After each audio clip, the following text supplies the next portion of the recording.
Hi, I'm Belinda from Plan A.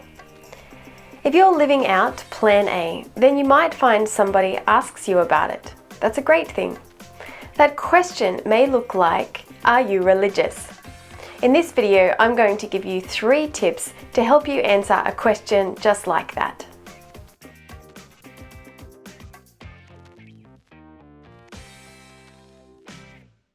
The Apostle Peter writes in 1 Peter 3:15, "But in your hearts revere Christ as Lord.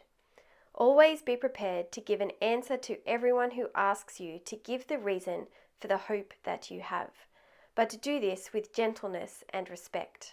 Peter is saying if you're following Jesus authentically, someone might ask you about it. In other words, if you're living out Plan A, if you're growing as a disciple of Jesus, if you're knowing others, doing good, loving your neighbor, if you're sowing seeds about Jesus, if you're partnering with others to bring the gospel, and if you're continuing to follow Jesus by showing up even when it's hard, somebody may want to ask you about that. But sometimes people won't know how to ask you. So what I've discovered is the question can look like, are you religious? Now, as a follower of Jesus, I believe we could both say yes and no to this question. We could say yes because in ways we are religious. I mean, we're probably going to church regularly, reading our Bible, praying, giving our money away. People would consider them religious activities. I mean, Christianity is the largest world religion. So by being a Christian, you belong to a religion. So we could say yes, we are religious. But we could also say no, we're not. Because Jesus didn't come to create a new religion. He came to create a new way of life. And you may have heard it said that Christianity is about a relationship, not a religion. And then when we look at the way Jesus treated the most religious, the rule keepers, the Pharisees, and the teachers of the law, we can say he was pretty hard on them. So we tend to not like wanting to call ourselves religious because we understand that it can lead to hypocrisy. When it comes to answering this question, are you religious? We need to consider who we're talking to and why they're asking. And then you can decide if saying yes or no is the most helpful answer. I think sometimes people don't have the right language to ask us about our faith. If people have noticed you living out Plan A and they think there is something different about you, they may not know how to ask about it apart from saying, are you religious? And this is their way of bringing it up, of giving you permission to speak about your faith in Jesus.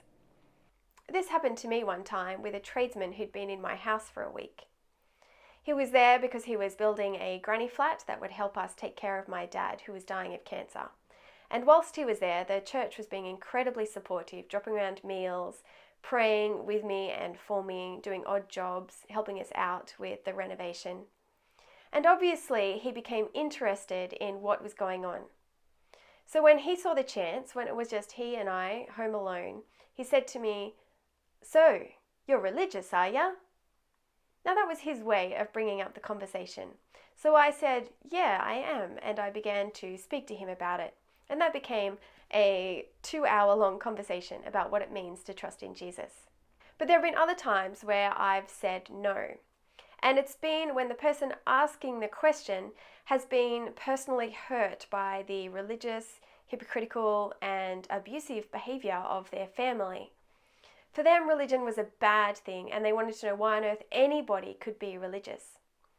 So in that situation, I told them how Jesus had saved me from religion, how Jesus had saved me from thinking that I needed to appear perfect, from saving me from looking down on others who didn't meet my standards, had saved me from needing to follow rules in order to please God.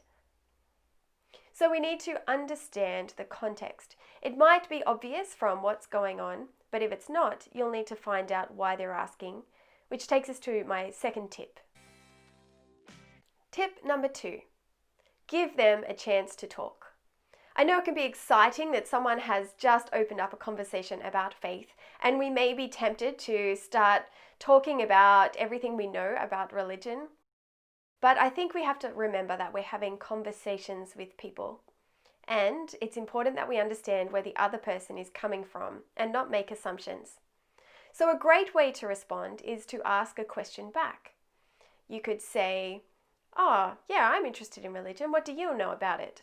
Or, oh, that's an interesting question. Why do you ask? Pass the conversation back to them and continue to ask wondering questions, finding out where they're coming from.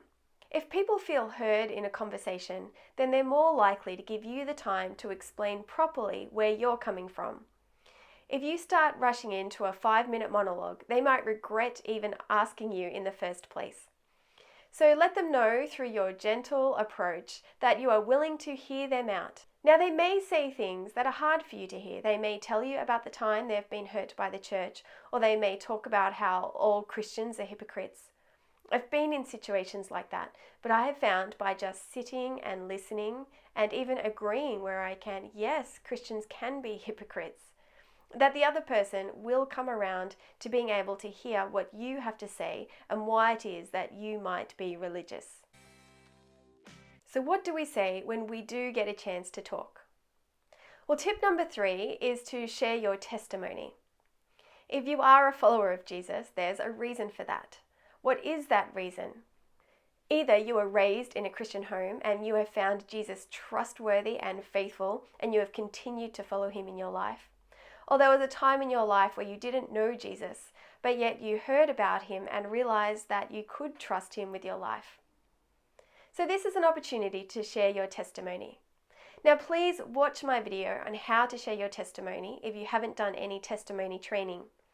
Because once again, we can get a little bit carried away with sharing our testimony and make it too long and put in too many irrelevant details and make the other person regret that they even asked us. In a conversation with a non-Christian, our testimony should be short, at least to start with. And if they keep asking you questions, then you can gradually pad out the story with more of the details. After you've shared your testimony, pass the conversation back to the other person, asking them something like, does any of that resonate with you? Or have you ever thought about any of those things? Now, if you're finding that your friend is genuinely interested and would like to find out more, then one suggestion is to ask them if they would like to read the Bible with you. I'm going to make another video on how it is that we can use Discovery Bible Studies to read the Bible with our friend, so check that video out. Thanks for watching. I hope you found this useful, and I hope that by living out Plan A, you are asked a question about it. If you are, let me know how it went. Thanks. See you next time.